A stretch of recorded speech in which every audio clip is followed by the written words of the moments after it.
Welcome to gradient RRB general science physics ക്ലാസ്സുകളാണ് നമ്മൾ പഠിച്ചുകൊണ്ടിരുന്നത്. ഇന്നത്തേത് 8ാമത്തെ ക്ലാസ്സാണ്. ഇന്നത്തെ ക്ലാസ്സിൽ നമ്മൾ പഠിക്കാൻ പോകുന്നത് ലൈറ്റ് എന്ന ടോപ്പിക്കിൽ ഇമ്പോർട്ടൻ്റ് ആയിട്ട് വരുന്ന ഡിസ്പേർഷൻ എന്താണെന്നും അതുപോലെ തന്നെ അറ്റ്മോസ്ഫിയറിക് റിഫ്രാക്ഷൻ എന്താണെന്നുള്ള കാര്യങ്ങളാണ്. അപ്പോൾ ഈ ചാപ്റ്റേഴ്സ് അല്ലെങ്കിൽ ഈ ടോപ്പിക്കുകൾ വരുന്നത് നമ്മുടെ ഫിസിക്സിൽ നമ്മുടെ 10ാം ക്ലാസ്സിലെ സയൻസ് ടെക്സ്റ്റ് ബുക്കിലെ ഫിസിക്സിൽ നമ്മുടെ 2ാമത്തെ ചാപ്റ്ററാണ്. ഓക്കെ, നമ്മുടെ 8ാമത്തെ ചാപ്റ്ററാണെന്ന് തോന്നുന്നു എണ്ണം പറയുമ്പോഴത്തേക്ക്. ആ ചാപ്റ്ററിനകത്താണ് ഈ പറയുന്ന ഭാഗം അതുമായിട്ട് ബന്ധപ്പെട്ട് വരുന്ന ടോപ്പിക്കുകൾ വരുന്നത്. അപ്പോൾ നിങ്ങൾ നമ്മുടെ ക്ലാസ്സുകൾ കണ്ടിന്യൂസ് ആയിട്ട് കാണുന്നവരാണെങ്കിൽ ഉറപ്പായിട്ടും ചാനൽ സബ്സ്ക്രൈബ് ചെയ്യുക. നോട്ട് കിട്ടാൻ വേണ്ടിയിട്ട് ഇതിൻ്റെ PDF നോട്ട് നമ്മുടെ ടെലഗ്രാം ചാനലിൽ അവൈലബിൾ ആണ്. PDF നോട്ട് മാത്രമല്ല, കറണ്ട് അഫെയേഴ്സും ഇമ്പോർട്ടൻ്റ് ആയിട്ട് വരുന്ന ഈ പറയുന്ന എക്സാമായിട്ട് ബന്ധപ്പെട്ട് വരുന്ന അപ്ഡേറ്റുകളൊക്കെ നമ്മൾ കൊടുക്കുന്നത് ടെലഗ്രാം ചാനലിലായിരിക്കും. സോ ആ ചാനൽ കൂടെ ഉറപ്പായിട്ട് നിങ്ങൾ ഫോളോ ചെയ്യുക. ക്ലാസ്സുകൾ ഇഷ്ടപ്പെട്ടാൽ ലൈക്ക് ചെയ്യുക, ഫ്രണ്ട്സിന് ഷെയർ ചെയ്യുക. അപ്പോൾ നമുക്ക് സ്റ്റാർട്ട് ചെയ്യാം. ഡിസ്പേർഷൻ എന്ന് പറഞ്ഞാൽ എന്താണ്? അപ്പോൾ ഡിസ്പേർഷൻ എന്താണെന്ന് മനസ്സിലാക്കണമെങ്കിൽ നിങ്ങൾ റിഫ്രാക്ഷൻ എന്താണെന്ന് അറിഞ്ഞിരിക്കണം. മുന്നത്തെ ക്ലാസ്സിൽ നമ്മൾ റിഫ്രാക്ഷനെ പറ്റി പറഞ്ഞു. അപ്പോൾ എന്താ ഒരു ഡിസ്പേർഷൻ എന്ന് ചോദിച്ചു കഴിഞ്ഞാൽ വളരെ സിമ്പിളാണ്. വൈറ്റ് ലൈറ്റ് അല്ലേ, വൈറ്റ് ലൈറ്റ് അല്ലെങ്കിൽ ഏതെങ്കിലും ഒരു കോമ്പോസിറ്റ് ലൈറ്റ്, ഒന്നിലധികം കളർ ചേർന്നുള്ള ലൈറ്റിനെയാണ് നമ്മൾ കോമ്പോസിറ്റ് ലൈറ്റ് എന്ന് വിളിക്കുന്നത്. അങ്ങനെ ഏതെങ്കിലും ഒരു കോമ്പോസിറ്റ് ലൈറ്റ് ഈ കാണുന്ന പ്രിസം പോലെയുള്ള ഒരു ഒബ്ജക്റ്റിലൂടെ കടന്നു പോകുന്നു എന്ന് വിചാരിക്കാം. അപ്പോൾ ഇവിടെ പ്രിസം നമ്മൾ എന്തിനാണ് എടുത്തതെന്ന് വെച്ചാൽ വേറൊന്നുമല്ല, ഈ പ്രിസം എന്ന് പറയുന്ന ലൈറ്റിനെ റിഫ്രാക്റ്റ് ചെയ്യിപ്പിക്കുന്ന ഒരു ഒബ്ജക്റ്റാണ്. അപ്പോൾ ഒരു കോമ്പോസിറ്റ് ലൈറ്റ് എന്ത് ചെയ്യുന്നു? അതിൻ്റെ കമ്പോണൻറ്റുകളായിട്ട് സ്പ്ലിറ്റ് ചെയ്യുന്ന പ്രോസസ്സ് നമ്മൾ വിളിക്കുന്ന പേരാണ് ഡിസ്പേർഷൻ. ഇവിടെ ശ്രദ്ധിച്ചാൽ കാണാൻ പറ്റും, വൈറ്റ് ലൈറ്റ് ഈ പറയുന്ന പ്രിസത്തിലേക്ക് വരുന്നത് നിങ്ങൾക്ക് കാണാൻ പറ്റും. എന്നാൽ ഇവിടെ നിന്ന് പുറത്തേക്ക് പോകുന്നത് 7 കളറിലുള്ള ലൈറ്റുകളാണ്. അതായത് നിങ്ങൾക്കറിയാം, വൈറ്റ് ലൈറ്റ് എന്ന് പറയുന്നത് എത്രയാണ്? 7 കളറുകൾ ചേർന്നാണ് എന്ത് ചെയ്യുന്നത്? വൈറ്റ് ലൈറ്റ് ഫോം ചെയ്യുന്നത് അല്ലേ. അത് ഓർത്ത് വയ്ക്കാൻ നമ്മൾ വിബ്ജിയോർ എന്ന് പറയുന്ന ഒരു വാക്കൊക്കെ എന്ത് ചെയ്യാറുണ്ട്? ഓർത്ത് വയ്ക്കാറുണ്ട് പണ്ട് സ്കൂളിൽ പഠിക്കുന്ന സമയത്ത്. അപ്പോൾ എന്താണ് dispersion? Dispersion is the splitting of light അല്ലേ.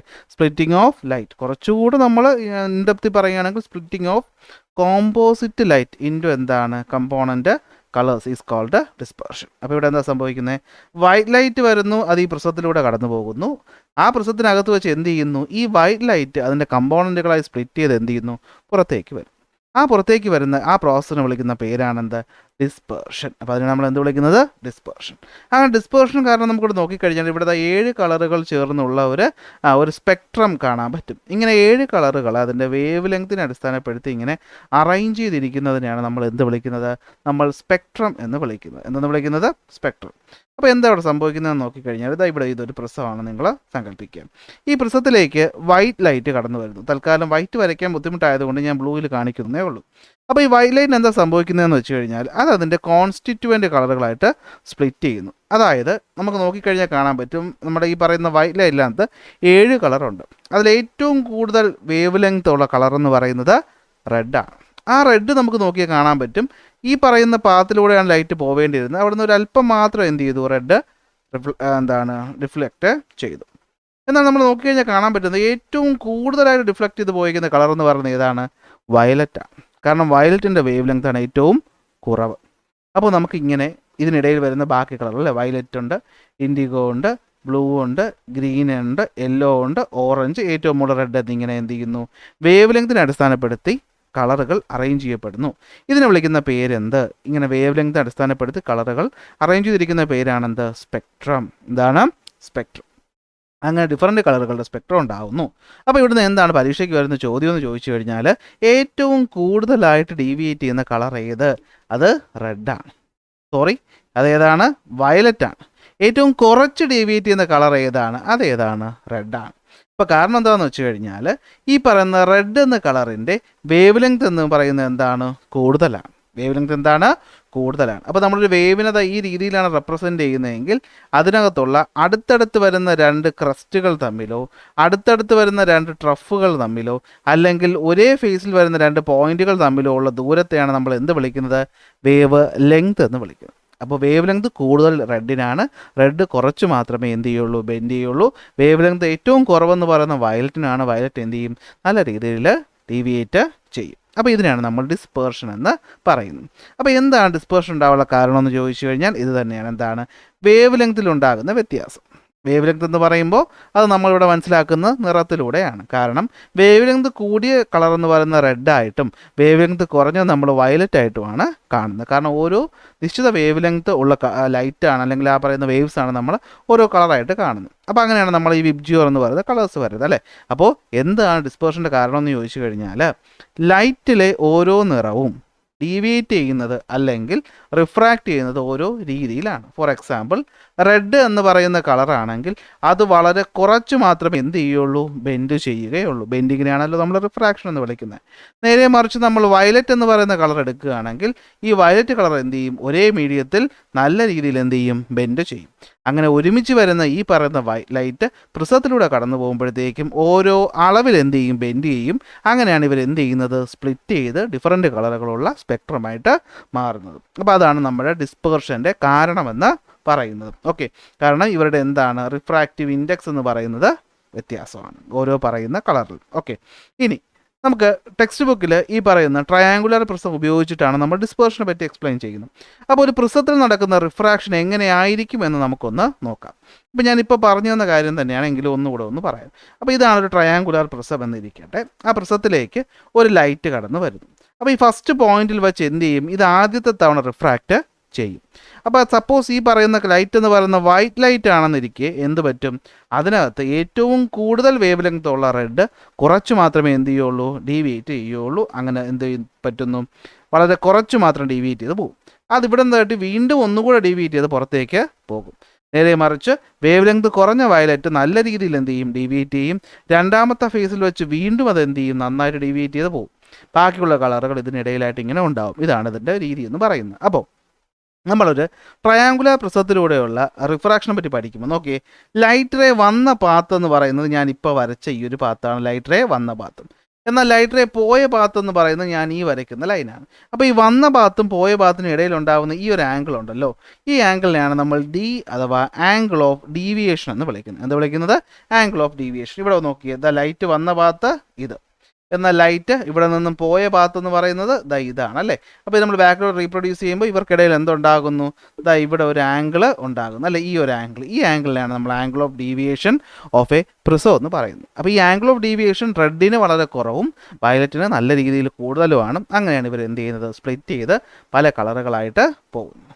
ഓക്കെ, ഇനി നമ്മുടെ വൈറ്റ് ലൈറ്റ് എന്ന് പറയുന്നത് 7 കളറുകൾ കൊണ്ടാണ് ഫോം ചെയ്തതെന്ന് ഞാൻ ആദ്യമേ പറഞ്ഞു. ഇതാരാ പ്രൂവ് ചെയ്തതെന്ന് ചോദിച്ചാൽ അത് ഐസക് ന്യൂട്ടൺ ആണ്. ഐസക് ന്യൂട്ടൺ ഈ കാണുന്ന ഉപകരണം, ഇതിൻ്റെ പേരെന്താണ്, ന്യൂട്ടൺസ് കളർ ഡിസ്ക് എന്നാണ്.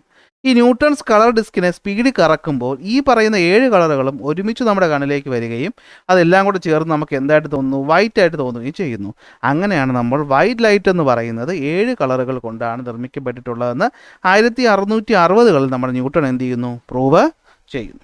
ഓക്കെ, അപ്പോൾ ഇവിടെ നിന്നൊരു ചോദ്യം വരും. ഓക്കെ, നമ്മൾ ഒരു പ്രിസത്തിലൂടെ ലൈറ്റിനെ കടത്തി വിട്ടപ്പോഴത്തേക്കും അത് 7 കളറുകളായിട്ട് സ്പ്ലിറ്റ് ചെയ്യുമെങ്കിൽ അതേ പ്രിസത്തിനെ നമ്മൾ തലകീഴായിട്ട് അല്ലെങ്കിൽ ഓപ്പോസിറ്റായിട്ട് വെച്ച് ലൈറ്റ് കടത്തി വിട്ടാൽ പുറത്ത് വരുന്ന ലൈറ്റിൻ്റെ കളർ എന്താണ് എന്ന രീതിയിൽ ചോദ്യം വരും. അതെന്ത് ലൈറ്റാണ്, വൈറ്റ് ലൈറ്റാണ്. ഇവിടെ ശ്രദ്ധിച്ചാൽ നിങ്ങൾക്ക് കാണാൻ പറ്റും. ആദ്യം വരുന്ന ലൈറ്റ് വൈറ്റ് ലൈറ്റ്. ഈ വൈറ്റ് ലൈറ്റ് പ്രിസത്തിലൂടെ എന്ത് ചെയ്യുന്നു, കടന്ന് പോകുന്നു. അങ്ങനെ പ്രിസത്തിലൂടെ കടന്നു പോകുമ്പോൾ അത് റെഡും വയലറ്റുമായിട്ട് മാറുന്നു. ഇത് ഈ പറയുന്ന റെഡും വയലറ്റിനും നമ്മൾ മറ്റൊരു പ്രിസം വെച്ച് തലകീഴായിട്ട് വയ്ക്കുമ്പോൾ എന്ത് പറ്റും, ഇപ്പോൾ ഉണ്ടായ എഫക്റ്റ് റിവേഴ്സ് ചെയ്യുന്നു. പുറത്ത് വരുന്ന ലൈറ്റിൻ്റെ കളർ എന്ന് പറയുന്നത് എന്താണ്, വൈറ്റ് ലൈറ്റ് ആയിരിക്കും. ഇത് പരീക്ഷയ്ക്ക് പലതവണ ചോദിച്ചിട്ടുള്ളൊരു ചോദ്യമാണ്. അതുകൊണ്ടാണ് ഞാൻ വിത്ത് ഫിഗർ ഇവിടെ തന്നത്. അപ്പോൾ ഒരു പ്രിസത്തിന് നമ്മളിതിനെ എന്ത് വിളിക്കുമെന്ന് ചോദിച്ചു കഴിഞ്ഞാൽ ഈ പ്രോസസ്സിനെ നമ്മൾ വിളിക്കുന്ന പേരാണ് റീകോമ്പിനേഷൻ. എന്താണ്, recombination. Okay, recombination of colours എന്ന് നമ്മൾ പറയുന്നത്. ഓക്കെ അല്ലേ. അപ്പോൾ നിറങ്ങളെ പറ്റി പറയുമ്പോൾ ഒരു കാര്യം കൂടെ ഞാൻ പറയാം. നിറങ്ങളെ നമുക്ക് രണ്ടായിട്ട് തിരിക്കാൻ പറ്റും. ഏതൊക്കെയാണ്, പ്രൈമറി കളറുകളെന്നും സെക്കൻഡറി കളറുകളെന്നും. അപ്പോൾ എന്താ പ്രൈമറി എന്ന് വെച്ചാൽ റെഡ്, ഗ്രീൻ, ബ്ലൂ. ഇത് നമുക്ക് മറ്റൊരു നിറവും തമ്മിൽ മിക്സ് ചെയ്ത് ഉണ്ടാക്കാൻ ബുദ്ധിമുട്ടായിരിക്കും. അങ്ങനെയുള്ള കളറുകളാണ് എന്ത്, പ്രൈമറി കളർ എന്ന് പറയുന്നത്. Red, green, blue. എന്നാൽ ഈ റെഡും ഗ്രീനും ബ്ലൂവും കൂടെ തമ്മിൽ മിക്സ് ചെയ്യുമ്പോൾ കിട്ടുന്നതാണ് എന്ത്, സെക്കൻഡറി കളേഴ്സ് എന്ന് പറയുന്നത്. സെക്കൻഡറി കളേഴ്സ് 3 എണ്ണമാണ്, സയാൻ, മജന്ത, യെല്ലോ. ഇതിപ്പോൾ ഇവിടെ പറയേണ്ട ആവശ്യമുണ്ടോ എന്ന് ചോദിച്ചാൽ എനിക്കറിയില്ല. പക്ഷേ നമ്മുടെ സ്റ്റേറ്റ് പിള്ളേരുടെ 10ാം ക്ലാസ് ടെക്സ്റ്റ് ബുക്കിൽ എങ്ങനെ ഒരു കാര്യം പണ്ട് പറയുമായിരുന്നു. അതുകൊണ്ട് ഞാൻ അതുകൂടി ഇവിടെ ഉൾപ്പെടുത്തി എന്നേ ഉള്ളൂ. പ്രൈമറി കളേഴ്സ് ഏതൊക്കെയാണ്, സെക്കൻഡറി കളേഴ്സ് ഏതൊക്കെയാണെന്ന് അറിഞ്ഞിരിക്കുക. RGB റെഡ്, ഗ്രീൻ, ബ്ലൂ ഇതാണെന്ത് പ്രാഥമിക വർണ്ണങ്ങൾ അല്ലെങ്കിൽ പ്രൈമറി കളേഴ്സ് എന്ന് പറയുന്നത്. സിയാൻ, മജന്ത, യെല്ലോ ആണെന്ത് സെക്കൻഡറി കളേഴ്സ് എന്ന് പറയുന്നത്. കണ്ടോ, റെഡും ഗ്രീനും കൂടെ ചേരുമ്പോഴാണ് നമുക്ക് യെല്ലോ കിട്ടുന്നത്. റെഡും ബ്ലൂവും കൂടെ ചേരുമ്പോൾ നമുക്ക് മജന്ത കിട്ടും. ഗ്രീനും ബ്ലൂവും കൂടെ ചേരുമ്പോൾ നമുക്ക് എന്ത് കിട്ടും, സിയാൻ നിറവും കിട്ടും. കണ്ടോ, ഞാൻ ഈ പറയുന്ന യെല്ലോ വെച്ചിട്ട് റെഡിൽ വരയ്ക്കുമ്പോൾ നമുക്ക് എന്ത് ചെയ്യാൻ പറ്റുന്നില്ല, ഈ പറയുന്ന യെല്ലോയെ എടുത്ത് കാണാനായിട്ട് പറ്റുന്നില്ല. ഇത് തന്നെയാണ് ഇതിൻ്റെ കാരണമെന്ന് പറയുന്നത്. ഗ്രീന് നമുക്ക് നോക്കിക്കഴിഞ്ഞാൽ കണ്ടോ, ഗ്രീൻ ഇവിടെ നമുക്ക് ഈ പറയുന്ന യെല്ലോയിൽ ഞാൻ ഗ്രീൻ ഇട്ട് വരയ്ക്കുമ്പോൾ അത് എന്തായിട്ട് മാറുകയാണ്, ഗ്രീനായിട്ട് മാറുകയാണ്. സോ ഇതാണ് കോമ്പിനേഷൻ ഓഫ് കളേഴ്സ്. ഒന്ന് ജസ്റ്റ് ഒന്ന് അറിഞ്ഞിരുന്നാൽ മതി. കണ്ടോ, ശരി. ഇത് നോക്കിക്കോ, ഈ 3 എണ്ണം കഴിഞ്ഞാൽ പിന്നെ അടുത്ത് വരുന്നത് റെയിൻബോ എന്ന് പറയുന്ന ടോപ്പിക്കാണ്. എങ്ങനെയാണ് മഴവില്ല് ഉണ്ടാകുന്നതെന്നാണ് നമ്മൾ പഠിക്കാൻ പോകുന്നത്. വളരെ സിമ്പിളാണ്. മഴവില്ലുണ്ടാകാൻ നിങ്ങളെല്ലാവരും മഴവില്ല് കണ്ടിട്ടുള്ളവരാണ് അല്ലേ? അപ്പോൾ മഴവില്ലുണ്ടാകാൻ 2 കണ്ടീഷനാണ്. ഒന്ന് മഴയ്ക്ക് തൊട്ട് മുമ്പ്, അല്ലെങ്കിൽ മഴ കഴിഞ്ഞ ശേഷം അല്ലേ? അപ്പോൾ മഴയ്ക്ക് തൊട്ട് മുമ്പായാലും മഴയ്ക്ക് കഴിഞ്ഞ ആ ശേഷമായാലും നമ്മുടെ അറ്റ്മോസ്ഫിയറിൽ മൊത്തം ഇതുപോലെയുള്ള വാട്ടർ ഡ്രോപ്സ് അല്ലെങ്കിൽ വെള്ളത്തിൻ്റെ തുള്ളികൾ കാണും. അപ്പോൾ നമ്മൾ നേരത്തെ പഠിച്ച ട്രയാങ്കിൾ പ്രിസത്തിൽ നടക്കുന്ന അതേ പരിപാടിയാണ് ഇവിടെ നടക്കുന്നത്. അവിടെ ട്രയാങ്കിൾ പ്രിസം ഗ്ലാസ് വെച്ചുണ്ടാക്കിയതാണെങ്കിൽ ഇവിടെ എന്താണ്, പ്രകൃതി സ്വന്തമായിട്ടുണ്ടാവുന്ന മഴത്തുള്ളികൾ അല്ലെങ്കിൽ എന്താണ് വാട്ടറിൻ്റെ ഡ്രോപ്പുകൾ അറ്റ്മോസ്ഫിയർ ഉണ്ടാവും. അപ്പോൾ ഈ വാട്ടർ ഡ്രോപ്പ് അറ്റ്മോസ്ഫിയറിൽ ഉണ്ടാവുകയും നമ്മളിവിടെ നിൽക്കുന്നു എന്ന് വിചാരിക്കുക. നമ്മളിവിടെ നിൽക്കുന്നു, നമ്മൾ ഇങ്ങോട്ട് നോക്കിയാണ് നിൽക്കുന്നത്. പക്ഷേ സൂര്യൻ എവിടെ ആയിരിക്കണമെന്ന് ചോദിച്ചാൽ സൂര്യൻ നമ്മുടെ പുറകിലായിരിക്കണം. അപ്പോൾ റെയിൻബോ നമ്മൾ കാണണമെങ്കിൽ സൂര്യൻ നമുക്ക് എവിടെയായിരിക്കും എന്ന് പരീക്ഷയ്ക്ക് ചോദിക്കാൻ നല്ല സാധ്യതയുണ്ട്. സൂര്യൻ എപ്പോഴും നമുക്ക് പുറകിലായിരിക്കണം. നമ്മളുടെ പുറകിൽ സൂര്യനും നമ്മുടെ നേരെ വാട്ടർ ഡ്രോപ്പും ഉണ്ടാകുമ്പോൾ മാത്രമേ എന്ത് നടക്കുകയുള്ളൂ, ഈ പറയുന്ന റെയിൻബോ ഫോർമേഷൻ നടക്കുകയുള്ളൂ. അപ്പോൾ എന്താ സംഭവിക്കുന്നത്? അപ്പോൾ സൂര്യനിൽ നിന്ന് വരുന്ന ഒരു റേ ഓഫ് ലൈറ്റ് ഇവിടെ എത്തിയെന്ന് വിചാരിക്കുക. ഇതാണ് ഒന്നാമത്തെ പോയിന്റ്. ഇവിടെ എത്തുമ്പോൾ ഈ പറയുന്ന ലൈറ്റ് വന്നത് എയറിലൂടെയാണ്. ഇപ്പോൾ എൻ്റർ ചെയ്യുന്ന മീഡിയം എന്ന് പറയുന്നത് എന്താണ്, വാട്ടറാണ്. അപ്പോൾ ഇവരുടെ രണ്ടുപേരുടെയും റിഫ്രാക്റ്റീവ് ഇൻഡെക്സ് വ്യത്യാസമാണ്. സോ ഇവിടെ എന്ത് നടക്കും, റിഫ്രാക്ഷൻ നടക്കും. ഈ ലൈറ്റ് റേ എന്ത് പറ്റും, ഇത് ബെൻഡ് ചെയ്യും. നേരെ പോവേണ്ടതിന് പകരം, അതായത് ഇവിടുന്ന് നേരെ ഇങ്ങനെ പോവേണ്ടതിന് പകരം എന്ത് ചെയ്യും, ഇത് ബെൻഡ് ചെയ്യും. ആലോചിക്കണം, ഇവിടെ വരുന്ന എന്ത് ലൈറ്റാണ്, വൈറ്റ് ലൈറ്റാണ്. ഇതിനകത്ത് എത്ര കളറുണ്ട്, 7 കളറുണ്ട്. അതിൽ ഏറ്റവും കുറവ് ബെൻഡ് ചെയ്യുന്ന ഏതാ, റെഡാണ്. ഏറ്റവും കൂടുതൽ ബെൻഡ് ചെയ്യുന്ന ഏതാ, വയലറ്റാണ്. അപ്പോൾ ഇവരിങ്ങനെ ബെൻഡ് ചെയ്ത് ഇവിടെ നമ്മളിങ്ങനെ രീതിയിൽ എത്തി നിൽക്കും. അങ്ങനെ രണ്ടാമത്തെ പോയിന്റ് എത്തും. ഈ രണ്ടാമത്തെ പോയിന്റ് വെച്ച് എന്ത് നടക്കും എന്ന് വെച്ച് കഴിഞ്ഞാൽ ഇൻറ്റേർണൽ റിഫ്ലക്ഷൻ നടക്കും. എന്ത് നടക്കും, internal reflection. Total internal reflection എന്ന് പറയുന്നത് എന്ത് നടക്കുന്നു, ഇൻറ്റേർണൽ റിഫ്ലക്ഷൻ നടക്കുന്നു. നിങ്ങൾ ടോട്ടൽ ഇൻറ്റേർണൽ റിഫ്ലക്ഷൻ പഠിച്ചിട്ടുള്ളതാണ് അല്ലേ? ഇവിടെ എന്ത് നടക്കുന്നു, ഇൻറ്റേർണൽ റിഫ്ലക്ഷൻ നടക്കുന്നു. അപ്പോൾ അതിൻ്റെ ഫലമായിട്ട് എന്ത് പറ്റുമെന്ന് വെച്ച് കഴിഞ്ഞാൽ അപ്പുറത്തെ മീഡിയത്തിലോട്ട് പോകുന്നതിന് പകരം എന്ത് ചെയ്യും, ഇത് തിരിച്ച് ഇങ്ങോട്ട് വരും. വയലറ്റും എന്ത് ചെയ്യുന്നു, അപ്പുറത്തെ മീഡിയത്തിൽ പോകേണ്ടതിന് പകരം എന്ത് ചെയ്യും, തിരിച്ച് ഇങ്ങോട്ട് വരും. അപ്പോൾ എന്ത് പറ്റും, ഈ പറയുന്ന ലൈറ്റ് റേ മൂന്നാമത്തെ പോയിന്റിലെത്തും. ഇവിടെ വെച്ച് പുറത്തോട്ട് ഇറങ്ങണം. ഇവിടെ നിന്ന് ഗ്ലാസ്സിൽ നിന്ന് പുറത്തോട്ട് ഇറങ്ങുകയാണ്. ഇത് ഒരു തുള്ളിയുടെ കാര്യം, ഒരു ലൈറ്റിൻ്റെ കാര്യം, ഇതുപോലെ ഒട്ടനവധി ഉണ്ട്. അതിൽ കുറേ എണ്ണം എന്ത് ചെയ്യും, ഇവിടെ ഒന്നും നടക്കാതെ നേരെ പോയെന്ന് വരും. ഇവിടെ തിരിച്ചു വരുന്ന ഒരു റേയുടെ കാര്യം മാത്രമേ ഞാൻ പറയുന്നുള്ളൂ. അപ്പോൾ ഇവിടെ മൂന്നാമത്തെ പോയിന്റ് എത്തുമ്പോൾ എന്ത് പറ്റും, ഒന്നും കൂടെ റിഫ്രാക്ഷൻ സംഭവിച്ച് ഈ പറയുന്ന ലൈറ്റ് റേ എങ്ങോട്ട് വരുന്നു, നമ്മുടെ കണ്ണിലേക്ക് വരുന്നു. ഇങ്ങോട്ട് വരുന്നു, നമ്മുടെ കണ്ണിലേക്ക് വരുന്നു. ഇങ്ങനെയുള്ള ഒട്ടനവധി വാട്ടർ ഡ്രോപ്സുകൾ ചേരുമ്പോഴാണ് നമ്മൾ എന്ത് കാണുന്നത്, ഈ പറയുന്ന മഴവില്ല് നമ്മുടെ ആകാശത്ത് ഇങ്ങനെ കാണുന്നത്. അപ്പോൾ ഒരു ചോദ്യമുണ്ട്, മഴവില്ലിൻ്റെ ഷേപ്പ് എന്താണ്? മഴവില്ലിൻ്റെ ഷേപ്പ് നമ്മളെപ്പോഴും പറയും എന്താണ്, ഈ പറയുന്ന ഒരു ആർക്ക് ഷേപ്പാണ്. പക്ഷേ സത്യത്തിൽ മഴവില്ലിൻ്റെ ആക്ച്വൽ ഷേപ്പ് എന്ന് പറയുന്നത് എന്ത് ഷേപ്പാണ്, അത് സർക്കുലാർ ഷേപ്പാണ്. പക്ഷെ നമുക്കത് കാണാൻ പറ്റൂ ഇല്ല. കാരണം ഭൂമിയുടെ ആ ഒരു കർവേച്ചർ കാരണമാണ് നമുക്ക് എന്ത് കാണാൻ പറ്റാത്തത്, റെയിൻബോയുടെ ആ പറയുന്ന മൊത്തം റൗണ്ട് കാണാൻ പറ്റാത്തത്. അപ്പോൾ എവിടെ നിന്ന് നമുക്ക് റെയിൻബോ വട്ടത്തിൽ കാണാൻ പറ്റുമെന്ന് ചോദിച്ചാൽ കണ്ടോ, നമ്മൾ വിമാനത്തിൽ സഞ്ചരിക്കുമ്പോൾ നമ്മൾ മഴവില്ല് കാണുകയാണെങ്കിൽ ആ പറയുന്ന മഴവില്ലിൻ്റെ ഷേപ്പ് എന്ന് പറയുന്നത് ഇതുപോലെ സർക്കിളായിരിക്കും. അല്ലാത്ത പക്ഷം അതിൻ്റെ ഷേപ്പ് എന്തായിരിക്കും, ആർക്ക് ഷേപ്പ് ആയിരിക്കും. ഓക്കെ, അപ്പോൾ ഇതാണ് മഴവില്ലെന്ന് പറയുന്നത്. അപ്പോൾ എന്താണ് റെയിൻബോ എന്ന് വെച്ച് കഴിഞ്ഞാൽ നാച്ചുറൽ സ്പെക്ട്രമാണ് അല്ലെ, പ്രകൃതിയിൽ ലൈറ്റിൻ്റെ സൂര്യപ്രകാശത്തിൻ്റെ നാച്ചുറൽ സ്പെക്ട്രമാണ് റെയിൻബോ എന്ന് പറയുന്നത്. ഇതുണ്ടാകുന്നത് ടൈനി ഡ്രോപ്ലെറ്റ്സ് ഓഫ് വാട്ടർ നടക്കുന്ന റിഫ്രാക്ഷനാണ്. സൂര്യൻ നമുക്ക് ഓപ്പോസിറ്റ് ആയിരിക്കണം. ലൈറ്റ് റേ വരുന്നു, വൈറ്റ് ലൈറ്റ് വരുന്നു, ഒരു തവണ റിഫ്രാക്റ്റ് ചെയ്യുന്നു, ഇവിടെ ഇൻറ്റേർണൽ റിഫ്ലക്ഷൻ നടക്കുന്നു, ഇവിടെ വീണ്ടും റിഫ്ലക്റ്റ് ചെയ്യുന്നു, നമ്മൾ എന്ത് കാണുന്നു, മഴവില്ല് കാണുന്നു. പരീക്ഷയ്ക്ക് ചോദിക്കും മഴവില്ലിൻ്റെ ഏറ്റവും പുറത്ത് കാണുന്ന കളർ ഏതെന്ന് ചോദിച്ചാൽ അത് റെഡാണ്. ഏറ്റവും ഔട്ടർ എഡ്ജ് അല്ലെ, ഔട്ടർ എഡ്ജ് എന്ന് വെച്ചാൽ ഏറ്റവും പുറത്ത് കാണുന്ന കളറ് റെഡാണ്. ഏറ്റവും അകത്ത് കാണുന്നത് ഏതാണെന്ന് ചോദിച്ചു കഴിഞ്ഞാൽ അത് ഏതാണ്, അത് വയലറ്റ് ആയിരിക്കും. ഓക്കെ അല്ലേ? അപ്പോൾ ഇതാണ് എന്താ മഴവില്ലെന്ന് പറയുന്നത്. ഓക്കെ ആണല്ലോ. അപ്പോൾ നമ്മൾ ഇന്ന് എന്തൊക്കെയാണ് പഠിച്ചത് ജസ്റ്റ് ഒന്ന് നോക്കിയേ. ഡിസ്പേർഷൻ എന്താണെന്ന് പഠിച്ചു. എന്താ ഡിസ്പേർഷൻ? വൈറ്റ് ലൈറ്റ് അതിൻ്റെ കമ്പോണൻറ്റുകളായിട്ട് സ്പ്ലിറ്റ് ചെയ്യുന്ന പ്രോസസ്സിനെ വിളിക്കുന്ന പേരാണ് ഡിസ്പേർഷൻ. ഡിസ്പേർഷൻ ഒരു പ്രിസത്തിലൂടെ ട്രയാങ്കിൾ പ്രിസത്തിലൂടെ നടക്കുന്നത് എങ്ങനെയാണ് നമ്മൾ മനസ്സിലാക്കി അല്ലേ. അതിൽ ഏറ്റവും കൂടുതൽ ബെൻഡ് ചെയ്യുന്നത് വയലറ്റും ഏറ്റവും കുറവ് ബെൻഡ് ചെയ്യുന്നത് റെഡുമാണ്. റെഡിനാണ് വേവ് ലെങ്ത് കൂടുതൽ വേവ് ലെങ്ത് ഉള്ള ലൈറ്റ് കുറച്ച് മാത്രമേ ബെൻഡ് ചെയ്യുള്ളൂ. വയലറ്റിനാണ് വേവ് ലെങ്ത് ഏറ്റവും കുറവ്. ഇനി ഡിസ്പേർഷനും കളറിൻ്റെ ബന്ധവും നമ്മൾ പഠിച്ചു. ട്രയാങ്കിൾ പ്രിസവും ഡീവിയേഷൻ ഓഫ് എന്താണെന്ന് പഠിച്ചു. വയലറ്റ് എന്ന് വെച്ചാൽ 7 കളറിൻ്റെ കോമ്പിനേഷനാണ് ഇത് പ്രൂവ് ചെയ്തത് ന്യൂട്ടനാണ് വർണ്ണപ്പമ്പർ അല്ലെങ്കിൽ കളർ ഡിസ്ക് ഉപയോഗിച്ചിട്ട്. റീകോമ്പിനേഷൻ ഓഫ് കളേഴ്സ് എന്താണെന്ന് നമ്മൾ പഠിച്ചു. പ്രൈമറി സെക്കൻഡറി കളർ എന്താണെന്ന് പഠിച്ചു. മഴവില്ല് ഫോം ചെയ്ത് എന്താണെന്ന് പഠിച്ചു. ഇനി വരുന്നത് മിറേജ് ആണ്. മിറേജ് നമ്മൾ ഓൾറെഡി പറഞ്ഞിട്ടുണ്ടെന്നാണ് എൻ്റെ വിശ്വാസം മുന്നത്തെ ക്ലാസ്സിൽ. വേറെ ഒന്നുമില്ല, നമ്മുടെ ഭൂമിയിൽ എന്ത് ചെയ്യുന്നു, സൂര്യപ്രകാശം വരുന്നു. ഇത് ഇൻസുലേഷൻ എന്നാണ് വിളിക്കുന്നത്. ഈ ഇൻസുലേഷൻ കാരണം എന്ത് പറ്റുമെന്ന് വെച്ച് കഴിഞ്ഞാൽ നമ്മുടെ ഈ പറയുന്ന ഭൂമിയുടെ സർഫസ് എന്ന് പറയുന്നത് നല്ല രീതിയിൽ എന്താവും, നല്ല രീതിയിൽ ചൂടാവും. പക്ഷെ പ്രശ്നം എന്താണെന്ന് വെച്ച് കഴിഞ്ഞാൽ ഈ സർഫസിന് തൊട്ട് മുകളിലുള്ള എയർ എന്ന് പറയുന്നത് എന്താണ്, തണുത്ത എയറാണ്.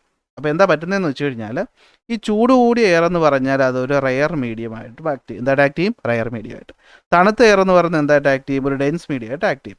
അപ്പോൾ ലൈറ്റ് റേ എന്ത് ചെയ്യുന്നു, ഒരു ഡെൻസ് മീഡിയത്തിൽ നിന്ന് റെയർ മീഡിയത്തിലോട്ട് പോകുന്നു. ഇവിടെ നിന്ന് പോകുന്നു ഒരു ഡെൻസ് മീഡിയത്തിലോട്ട് റെയർ മീഡിയത്തിലോട്ട് പോകുന്നു. അപ്പോൾ എന്ത് പറ്റും? ഇൻറ്റേർണൽ റിഫ്ലക്ഷൻ സംഭവിക്കും. എന്ത് സംഭവിക്കും? ഇൻറ്റേർണൽ റിഫ്ലക്ഷൻ സംഭവിക്കും. അപ്പോൾ ഇവിടെ ഒരു മരം നിൽക്കുന്നു എന്ന് വിചാരിക്കുക. ഓക്കെ, ഇവിടെ നിന്ന് നിൽക്കുകയാണ് ഒരു മരം. ഈ മരത്തിൽ നിന്ന് വരുന്ന ലൈറ്റ് തട്ടി ഇങ്ങനെ പോയിട്ടാണ് നമ്മുടെ കണ്ണിലോട്ട് വരുന്നത്. അപ്പം നമ്മുടെ കണ്ണിൽ എന്ത് തോന്നും? ഇവിടെ ഒരു മരം ഇങ്ങനെ തല കീഴായിട്ട് നിൽക്കുന്നതായിട്ട് തോന്നും. ഇതിനാണ് നമ്മൾ മിറേജ് എന്ന് പറയുന്നത്. എന്തെന്ന് പറയുന്നത്? മിറേജ്. കണ്ടോ, ഇവിടെ കണ്ടോ, ഈ ഭാഗത്തായിട്ട് ചെറിയ വെള്ളം ചെറുതായിട്ടൊരു പാറയുടെ റിഫ്ലക്ഷൻ നമ്മൾ കാണുന്നില്ലേ? ഇതെന്തിന് ഉദാഹരണമാണ്? മിറേജ് ആണ്. സത്യത്തിൽ ഇവിടെ വെള്ളം ഒന്നും തന്നെ ഇല്ല. കണ്ടോ, മരത്തിൻ്റെ റിഫ്ലക്ഷൻ നമുക്ക് തലകീഴായിട്ട് കാണാൻ പറ്റും. അപ്പോൾ ഇതാണ് മിറേജ് എന്ന് പറയുന്നത്. അറ്റ്മോസ്ഫിയറിക് റിഫ്രാക്ഷൻ എക്സാമ്പിളാണ്. ഇനി അറ്റ്മോസ്ഫിയറിക് റിഫ്രാക്ഷൻ എന്താണെന്ന് വേറൊന്നുമില്ല, നമ്മുടെ പ്രകൃതിയിൽ പല സ്ഥലത്തും റിഫ്രാക്ഷൻ നടക്കാറുണ്ട്. അപ്പോൾ ഈ റിഫ്രാക്ഷൻ എവിടെയൊക്കെ നടക്കുന്നു അതിൻ്റെ ഉദാഹരണങ്ങളാണ് നമ്മളിവിടെ പഠിക്കുന്നത്. ഒന്ന്, flickering of object seen through turbulent stream of hot air. കേട്ട് പേടിക്കേണ്ട, എന്താണെന്ന് ഞാൻ ഇപ്പോൾ പറഞ്ഞുതരാം. മറ്റൊന്ന്, ട്വിങ്ക്ലിംഗ് ഓഫ് സ്റ്റാർ, നക്ഷത്രങ്ങൾ തിളങ്ങുന്നത്. Advanced sunrise and delayed sunset. ഇത് മൂന്നിൻ്റെയും കാരണം എങ്ങനെയാണ് നടക്കുന്നത് ജസ്റ്റ് ഒന്ന് നോക്കി വെച്ചാൽ മതി. ഇത് കണ്ടോ, ഇതൊരു തീനാളം അല്ലേ, നമ്മുടെ ഫയറിൻ്റെ ഫോട്ടോ എടുക്കുമ്പോഴോ ഫയർ നമ്മൾ കത്തി നിൽക്കുന്ന സമയത്ത് നമ്മൾ അതിലോട്ട് നോക്കുമ്പോഴോ നമുക്ക് ഈ പറയുന്ന ചൂടുള്ള കുറേ ഭാഗം എന്ന് പറയുന്നത് എന്തായിട്ടാണ് നമുക്ക് കാണുന്നത്?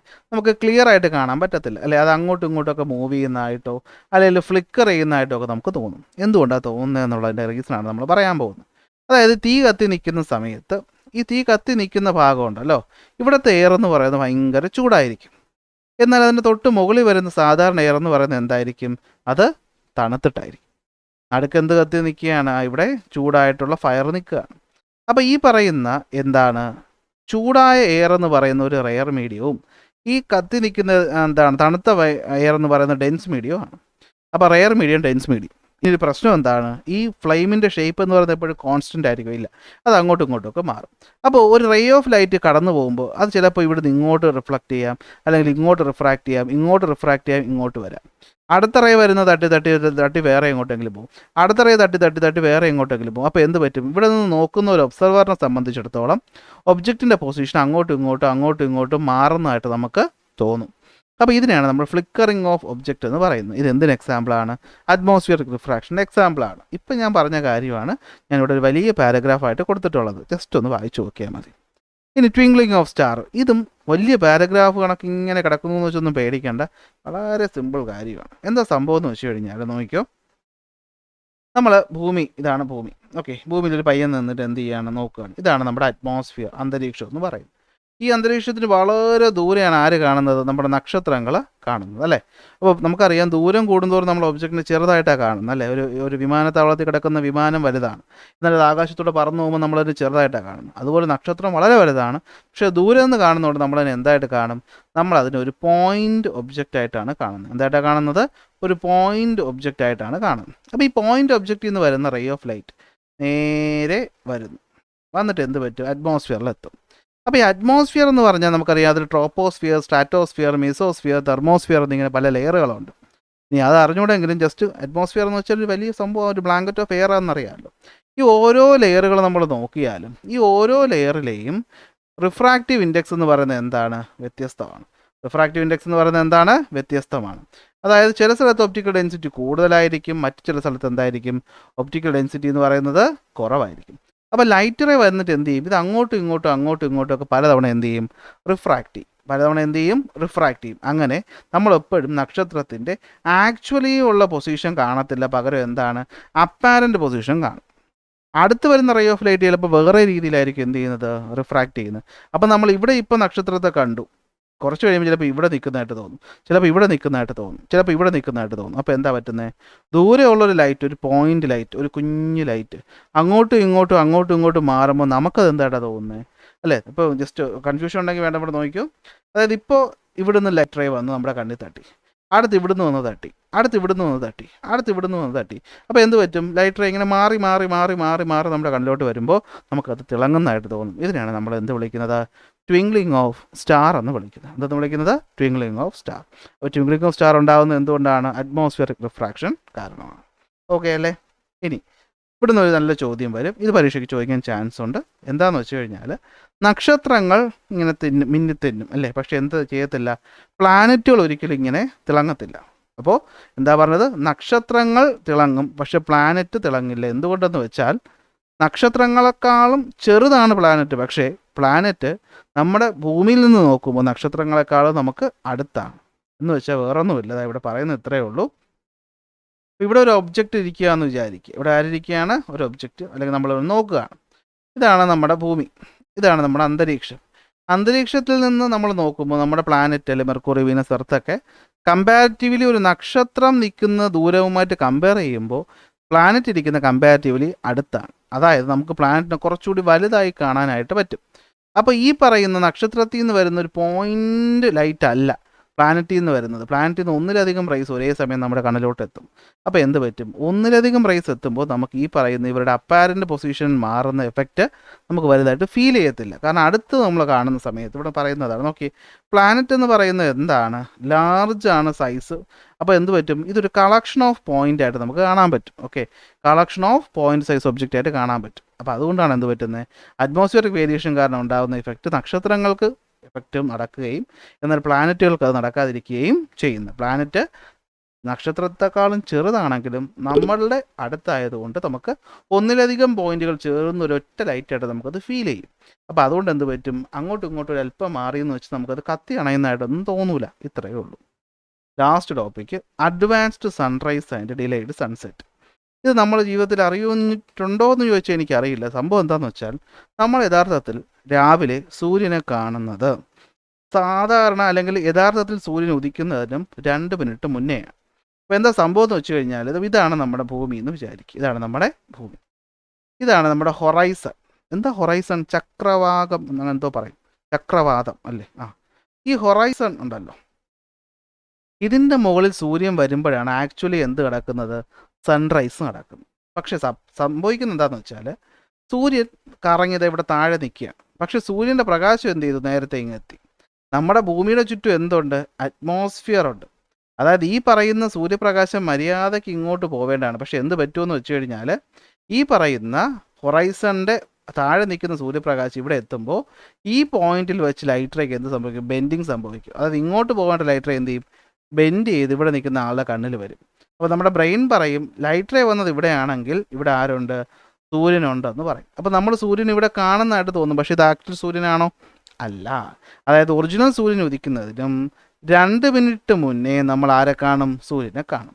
അതുപോലെ തന്നെ ഒറിജിനലി സൂര്യൻ അസ്തമിച്ച് കഴിഞ്ഞിട്ട് 2 മിനിറ്റ് ശേഷവും നമ്മൾ ആരെ കാണും, സൂര്യനെ കാണും. ഇതാണ് എന്ത്, advanced sunrise and delayed sunset എന്ന് പറയുന്നത്. കണ്ടോ, ഹൊറൈസൻ്റെ താഴെ നമ്മുടെ സൂര്യൻ നിൽക്കുമ്പോഴും നമുക്ക് എവിടെയായിട്ട് തോന്നും, സൂര്യൻ മുകളിൽ നിൽക്കുന്നതായിട്ട് നമുക്ക് തോന്നും, അപ്പാരൻ്റ് പൊസിഷൻ കാരണം.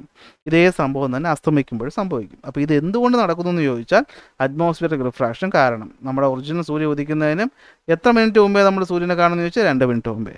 സൂര്യൻ അസ്തമിച്ചതിന് ശേഷം എത്ര മിനിറ്റ് നമ്മൾ സൂര്യനെ കാണുമെന്ന് ചോദിച്ചാൽ 2 മിനിറ്റ് കൂടെ നമ്മൾ എക്സ്ട്രാ ആയിട്ട് കാണും. അപ്പോൾ ഇതാണ് നമ്മൾ ഇന്നത്തെ ക്ലാസ് പഠിക്കുന്നത്. ഓക്കെ, അപ്പോൾ ഇപ്പോഴും നിങ്ങൾ ക്ലാസ്സുകൾ കണ്ടുകൊണ്ടിരിക്കുകയാണെങ്കിൽ ഉറപ്പായിട്ട് ക്ലാസ് ലൈക്ക് ചെയ്യുക, ഷെയർ ചെയ്യുക, സബ്സ്ക്രൈബ് ചെയ്യുക. അടുത്ത ക്ലാസ് നമുക്ക് നെക്സ്റ്റ് ടോപ്പിക്കുമായിട്ട് കാണാം.